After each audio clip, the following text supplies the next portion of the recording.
All right. Ready?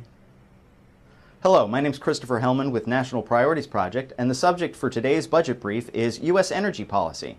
Last week, during his State of the Union address, President Obama spoke at length about the development of a new energy policy for the United States.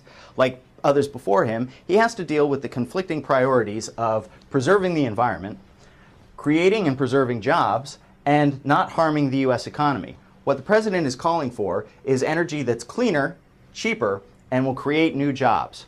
The President started by a discussion of U.S. dependence on oil. He noted that U.S. oil production is at its highest level that it's been in 8 years, that U.S. imports of foreign oil are at their lowest levels in 16 years, and he further pledged to open up 75% of all U.S. existing sources of oil, be they offshore or on land, to oil exploration.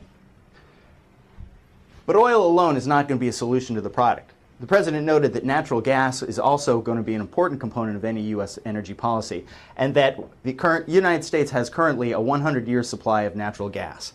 This would support, by the end of the decade, 600,000 jobs.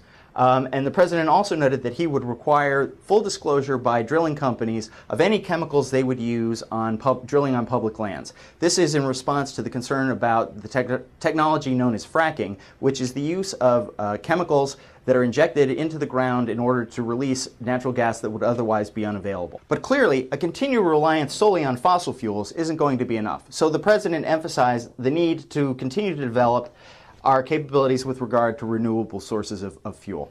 One of the things he indicated would be an important priority would be the end the practice of providing subsidies to major oil corporations. And instead, he wanted to see similar subsidies in the form of tax credits provided to technologies that would develop clean energy. And he noted that federal investments in clean energy had actually doubled the amount of renewables used in this country.